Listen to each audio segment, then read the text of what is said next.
E vamos começar com mais uma aula de revisão e dessa vez vai ser sobre epitélio glandular. Mas antes de começar, eu quero te falar que o material usado nessa aula é o material que eu envio em PDF por e-mail para vocês. Mas se você ainda não recebe o material, é só você colocar o seu e-mail no site e eu vou mostrar para você como fazer isso aqui na tela. Aqui no site biologiadescomplicada.com.br tem aqui no cantinho o site para vocês.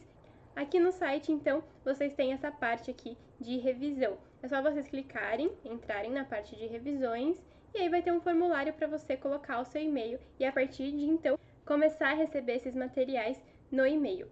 Mas se você quiser ter acesso aos outros materiais que já foram feitos, eles estão todos disponíveis aqui no site para você fazer download. A única diferença é que pelo site você só tem a versão em preto e branca. A partir do momento que você me envia seu e-mail, você tem disponível para você a versão colorida também, tá bom? Sem mais demoras, vamos começar. O epitélio glandular, ele já tem um nome bem sugestivo, né? Que já remete a gente a pensar em glândulas. E é bem isso que ele vai tratar. Uma coisa bem legal da gente pensar e da gente saber é que o epitélio glandular, as nossas glândulas, elas não são formadas de glândulas, elas são formadas pelo tecido epitelial. A gente tem 4 tipos de tecidos, que vai ser o epitelial, o conjuntivo, o muscular e o nervoso. E as glândulas, então, elas estão dentro do tecido epitelial, elas são formadas por tecido epitelial. E no momento lá que a gente é embrião, que a gente ainda está se desenvolvendo, as nossas células, dependendo da posição que elas estão, elas vão se diferenciar uma das outras. E esse processo de ficar diferente, a gente chama de diferenciação celular, o processo que as células se tornam diferentes. E aí, então, epitélio glandular, formado por glândulas. E o que as glândulas vão fazer? Qual que é a principal função das nossas glândulas? É secretar substâncias que o organismo vai utilizar para realizar algum processo, tá? Uma coisa que a gente tem que tomar muito cuidado aqui é com essa palavra aqui, que é secretar. Secretar. A gente tem que tomar cuidado com essa palavra porque tem uma palavra muito parecida e que pode trazer muita confusão pra gente, que é a palavra excretar.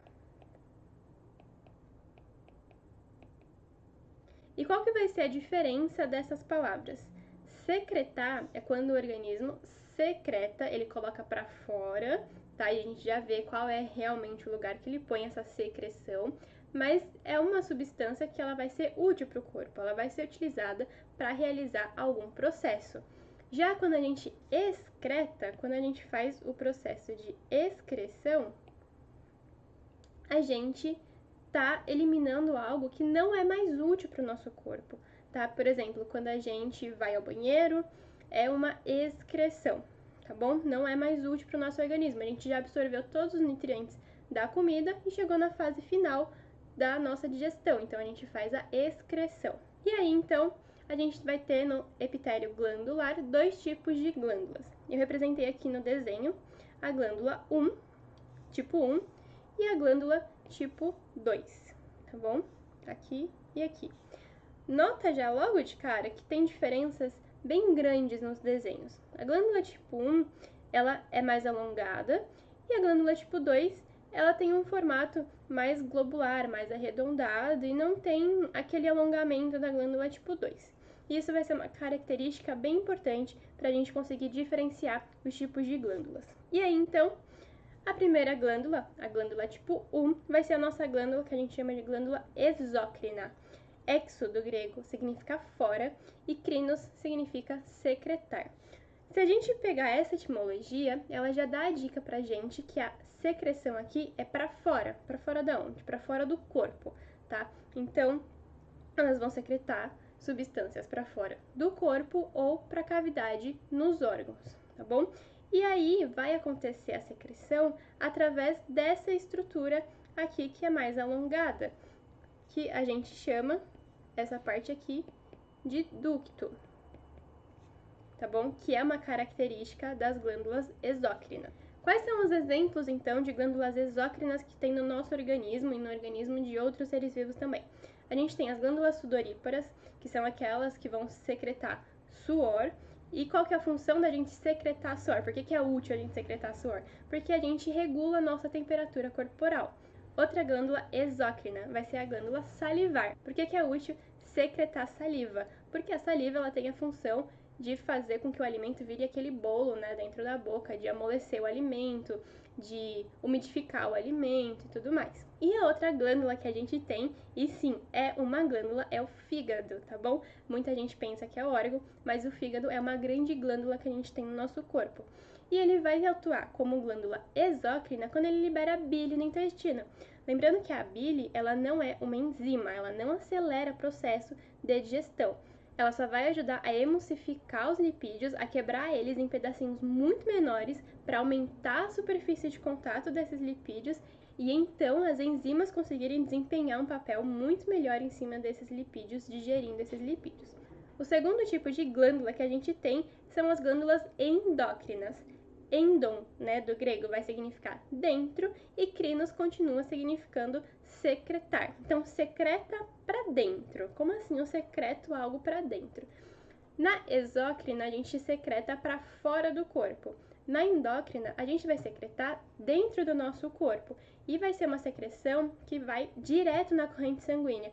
Por isso que não tem ducto, tá? Eu até coloquei a imagem aqui pra gente ver de novo, ó. A glândula endócrina aqui, ela tem o ducto, tá certo? Essa parte. E a glândula exócrina, ela não tem nenhum tubinho aqui para cima. Ela já é direto conectada na nossa corrente sanguínea. Então, tudo que ela secreta já vai direto para a corrente sanguínea. E essa secreção que a glândula endócrina faz não é igual à glândula exócrina, tá? Que pode ser o suor, pode ser a saliva, não. Toda secreção da glândula endócrina vai ser chamada de hormônio, vai ser hormônio, tá bom? E aí a gente tem alguns exemplos. Um exemplo bem conhecido é a glândula tireoide. Ela vai produzir e vai liberar na corrente sanguínea os hormônios tiroxina e o hormônio triiodotironina, o T4 e o T3, tá bom? Mas e aí? Qual é a função desses hormônios? De modo geral, o T3 e o T4, eles têm como função auxiliar na maturação de um organismo. Então, o que é isso?